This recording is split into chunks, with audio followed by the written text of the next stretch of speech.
Olá, para a nossa reflexão desse dia, está em Hebreus capítulo 7, versículo 25, que diz assim: Ele é poderoso para salvar definitivamente aqueles que, por intermédio dele, achegam-se a Deus, pois vive sempre para interceder por eles. E aqui no boleto de orações, de reflexões, né?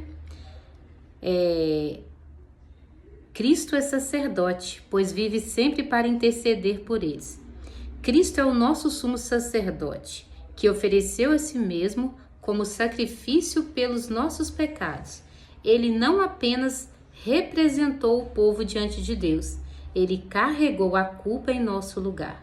Sua missão foi resgatar os pecadores e reconciliá-los com o Pai. Hoje, ele vive para interceder por nós. Nele, temos acesso seguro à presença de Deus. Confie no sacerdote que salva totalmente, que é Jesus Cristo. E aí eu estava lembrando também do que nós estudamos na escola dominical, né? Que fala sobre a oração, Elias e a oração da fé. E a irmã Rosiane, ela fez uma pergunta, o que era uma oração com fé? Era quando essa oração era atendida, da maneira que nós oramos? Então ela quis chamar a atenção o que nós entendemos por oração da fé. E aí ela falou que muitas das vezes nós vamos orar e não vai acontecer da maneira que nós oramos. Isso significa que nós oramos sem fé? Não. Significa, muitas das vezes, que não é a vontade de Deus de atender aquele pedido que nós fizemos através da oração. E vai ter orações que não vai acontecer naquele momento, vai precisar um processo. E dentro do estudo de domingo, fala muito sobre o Senhor, ele nos resgatou, né? E hoje nós temos livre acesso ao Senhor, nós temos livre acesso a Deus por intermédio de Cristo, né? Que o véu se rasgou, então nós podemos falar com o Senhor. E na revista fala sobre, pela convicção de que somos humanos, assim como Elias, ele teve as suas dificuldades, mas Elias foi um homem de fé, ele perseverou, mas também como ser humano como nós, ele também teve momento de medo, teve momento de querer desistir, teve momento de se esconder, como ele se escondeu na caverna, e teve momentos de se posicionar e a glória de Deus aconteceu, né? Se manifestou ali. Elias era um homem como todos os humanos, Elias estava sujeito aos mesmos sentimentos dos humanos, o temor ou medo. Então, cada situação que foi falando ia tendo o tema, né? Para nós falarmos a respeito. E em meio aos temas, teve os sentimentos, né? De solidão, de injustiça, de ira. E nós estávamos conversando, que a gente dá a nossa opinião, e eu comentei que muitas das vezes, mas muitas mesmo das vezes, esse sentimento de solidão, de injustiça, de ira, e tantos outros sentimentos ruins, ele é causado por causa do nosso orgulho.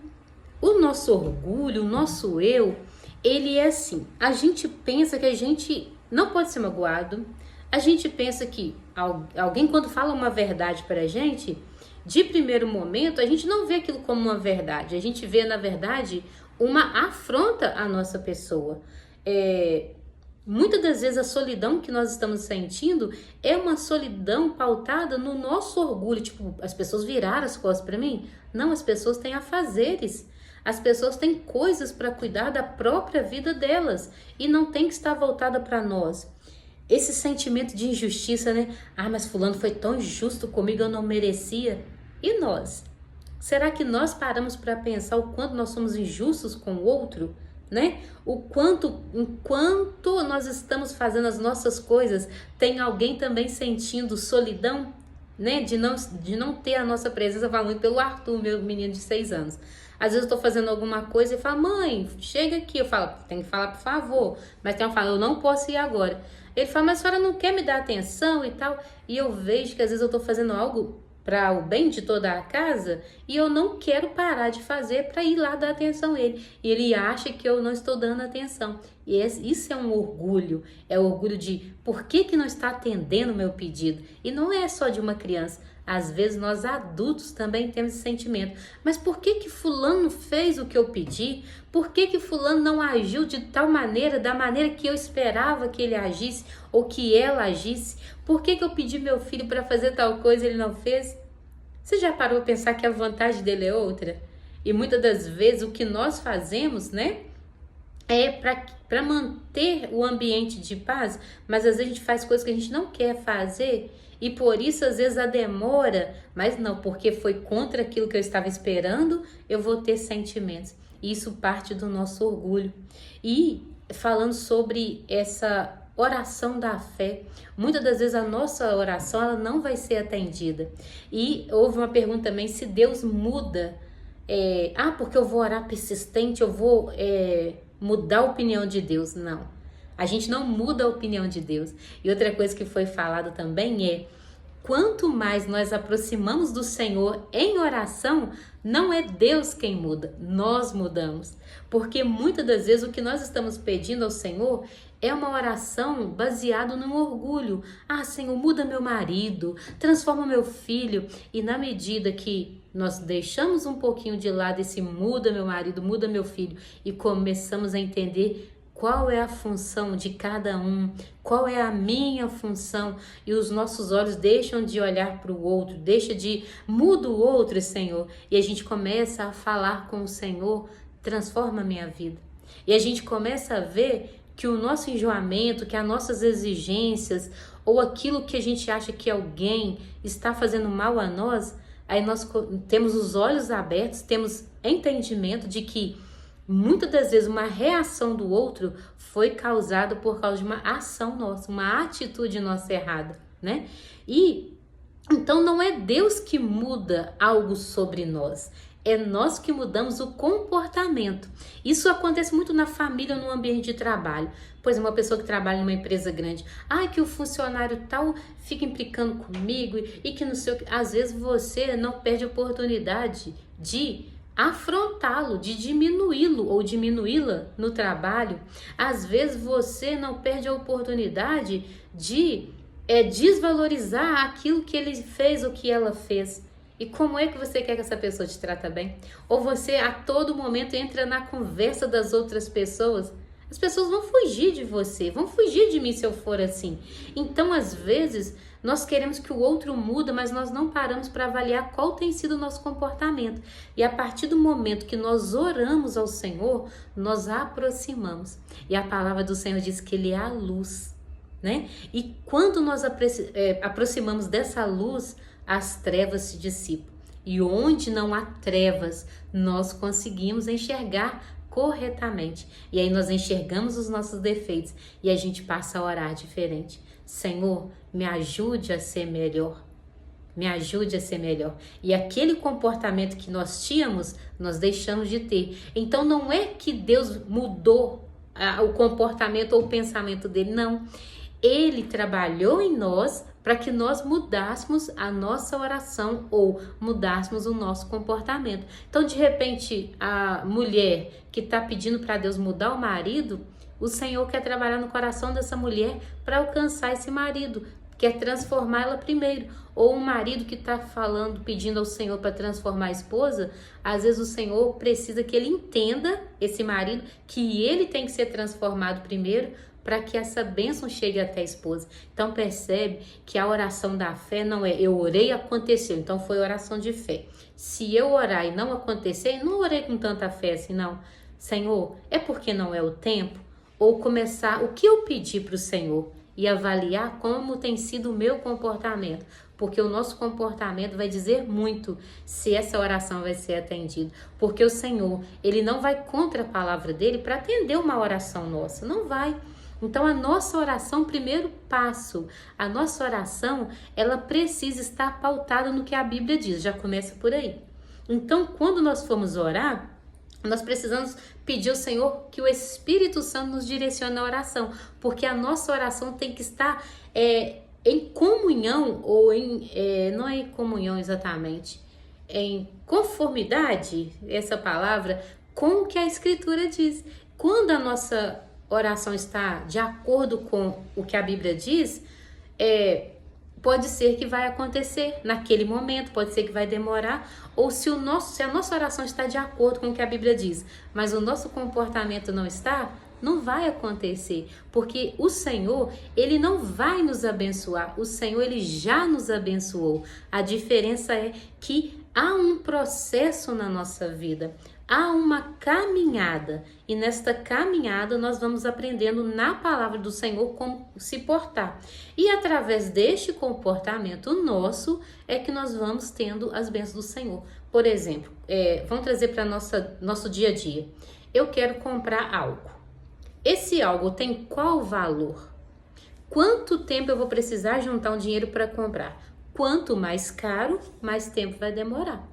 Então, quanto mais precioso é o que você está pedindo, você vai precisar ser lapidada, para que aconteça a bênção. Então, o Senhor, Ele vai te dar, Ele já deu, mas para que você consiga enxergar, é preciso uma mudança no comportamento e na mente. Primeiro começa na mente, o seu comportamento.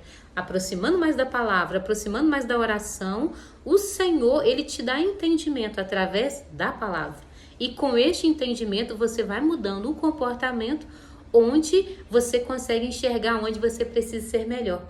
E terão coisas que nunca vão mudar, mas porque você entendeu como funciona a palavra do Senhor, você vai aceitar e você vai entender que a oração da fé não é somente quando o Senhor atende da nossa maneira, mas é quando nós entendemos que Ele tem o melhor para nós. E mesmo quando nós esforçamos, terão coisas nas nossas vidas que nós passaremos, mas que nós não iremos gostar. Mas está tudo bem, será no caminho. Como nós estamos caminhando, aquele sofrimento, aquela decepção, aquela perda vai ficar para trás. Vai ter um período de dor, vai ter um período de sofrimento, de decepção, mas vai ficar para trás. Por isso é importante permanecer no caminho, seguindo, perseverando, porque ao encontrarmos com Cristo, nós entenderemos que no caminho tem aprendizado,